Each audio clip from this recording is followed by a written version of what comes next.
Hello, on se retrouve aujourd'hui pour une deuxième vidéo papier. Dans ma première vidéo, que je te mettrai dans la description, je te parle du tri des papiers et comment faire pour s'en débarrasser. Si tu ne l'as pas encore vu, fonce la voir parce qu'aujourd'hui, on va parler organisation et rangement papier. Et on est bien d'accord, on ne range jamais avant d'avoir fait un bon tri. Allez, c'est parti. Dans cette vidéo, je te montre mon organisation. Je te remets le petit avant-après qui fait plaisir. Je te donne les 7 astuces indispensables pour un rangement efficace et pour passer le moins de temps sur la corvée des papiers. On a tendance à accumuler les papiers et c'est une source de stress car souvent, quand on cherche un papier en particulier, on ne le trouve même pas. C'est hyper frustrant.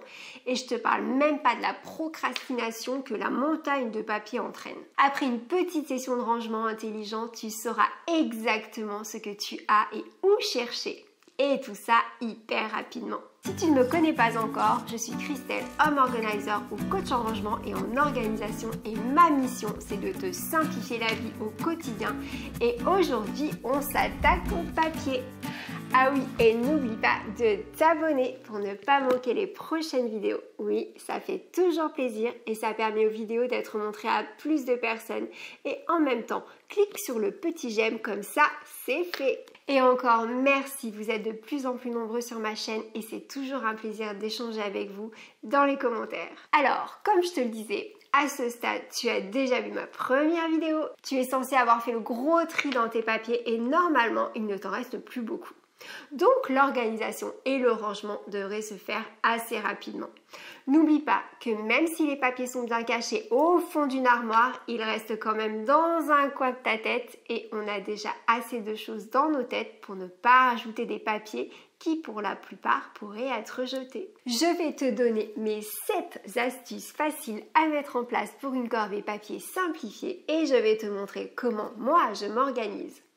Inspire-toi, prends ce qui te semble te correspondre. L'important, c'est que ton organisation te convienne à toi, qu'elle te fasse gagner du temps. Et c'est pas la peine de faire comme Mireille ou Pauline si ça ne te convient pas. On n'a pas tous la même logique, surtout en ce qui concerne le classement. Alors, peut-être que tu vas mettre en place un rangement, mais tu vas voir qu'à la longue, ça ne te va pas. Fais des essais, ajuste, recommence jusqu'à ce que tu trouves ta façon de faire qui te corresponde parfaitement. Et je te le redis parce que c'est le plus important. Au final, avant tout, il faut faire un gros tri, c'est indispensable. Place à la première astuce maintenant. Surtout, fais simple, ne te complique pas la vie. C'est peut-être pas la peine d'avoir des classeurs avec des pochettes de couleurs, puis des sous-catégories, etc., etc. S'organiser, c'est bien, mais il faut savoir s'arrêter avant de trop complexifier l'organisation. Pour que ton rangement soit efficace, ne fais pas trop de catégories. Quand on ne garde que ce qui est utile, on n'a pas besoin de chemises, de sous-chemises et encore. Ne perds pas ton temps à faire des sous-classements, c'est inutile. Deuxième astuce, pas de code couleur. Écris sur tes pochettes à quoi ça correspond. Oui, je sais, dans un premier temps, les couleurs, ça peut être tentant, mais au final, c'est rare de se rappeler à quoi correspond chaque couleur.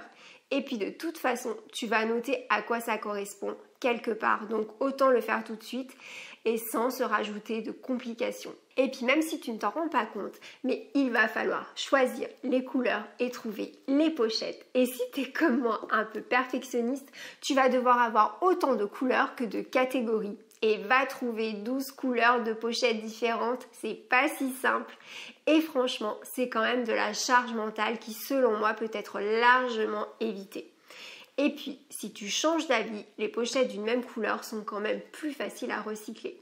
Le plus simple est souvent le mieux. Donc, on étiquette, on écrit à quoi ça correspond, simple, rapide, efficace. Et même si j'adore le rangement façon The Home Edit avec des dégradés de couleurs façon arc-en-ciel, l'harmonie d'une même couleur neutre fait tout de même beaucoup plus clair et net.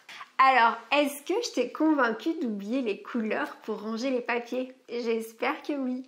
Allez, on passe à la troisième astuce. Pour gagner du temps, plus tard, quand tu vas chercher un papier, mets le document le plus récent en premier. Au-dessus, c'est souvent les derniers relevés ou factures dont on a besoin le plus souvent.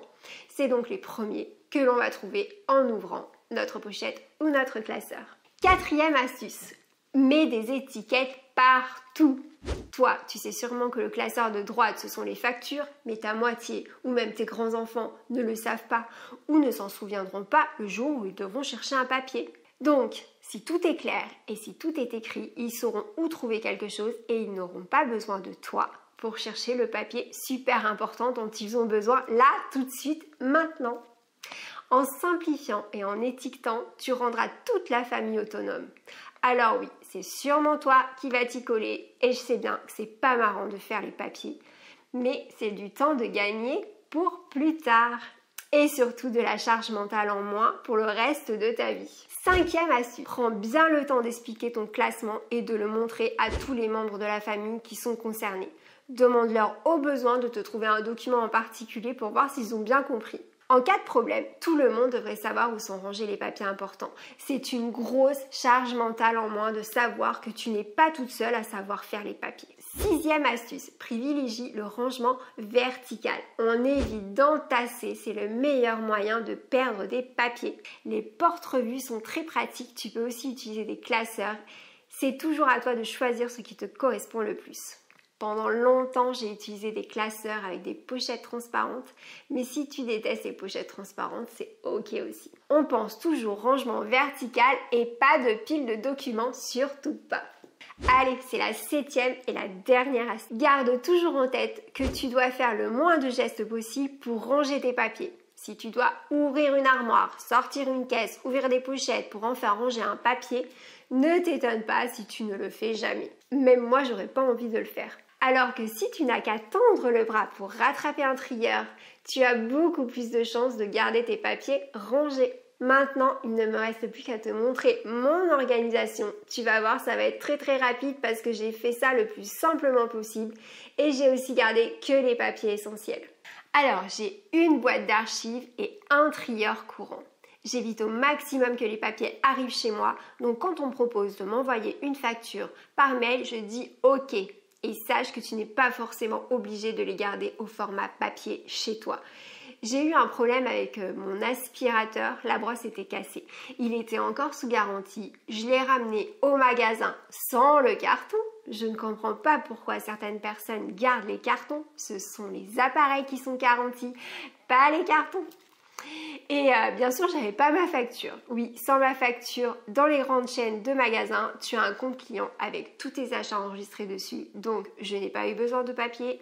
Ils m'ont simplement retrouvé dans leur base de données et ils m'ont remplacé ma brosse. Alors oui, si ça peut te rassurer, tu peux garder une preuve papier ou numérisée, mais tu n'es pas obligé. Il existe maintenant d'autres moyens. Et même procédure, quand tu achètes en ligne, tu as obligatoirement un compte client et toutes tes données sont stockées dessus. Je te montre. Donc, j'ai une boîte comme ça. Donc, celle-là, c'est pour les papiers que je ne sors pas tout le temps. Et j'ai mon trieur, là, où j'ai tous mes papiers dont je me sers le plus souvent. Alors, j'ai tout étiqueté. J'ai 11 catégories, je les lis avec vous. Donc, j'ai la CAF, l'école, pour le téléphone, une section maison. Ça aussi, c'est pour la maison. Ça, alors c'est pour la caisse d'assurance maladie, les mutuelles, les assurances, banques et pour mon entreprise. Donc ici, j'ai tous mes papiers courants dont j'ai besoin le plus souvent. Donc c'est ce que je sors le plus souvent. Tout est bien rangé, étiqueté. Et ici, alors c'est dans ce carton. Alors j'ai un peu de mal à sortir le trieur parce que c'est pas le rangement le plus adéquat, mais pour l'instant ça fait le job. Donc ici on a toutes les archives, les fiches de paye, les contrats, les bulletins de notes des enfants, enfin tout ce qu'on doit garder un peu longtemps. Donc c'est ici. Ensuite j'ai une pochette pour les factures et les garanties que j'ai. Donc c'est ici. Et en dernier, donc c'est tout au fond parce que ça, je m'en sers absolument jamais, c'est les dossiers en attente d'être jetés plus tard. Donc comme on a déménagé assez récemment, on a dû changer de location, on a changé notre contrat de gaz, les banques. Donc c'est tous des papiers que je dois garder un certain nombre de temps. Donc dedans, j'ai mes pochettes et par exemple sur les pochettes... j'ai mis la date à laquelle je peux jeter le papier. Voilà, donc tout tient dans ce petit carton, mais ce carton je l'ouvre très rarement. Hop.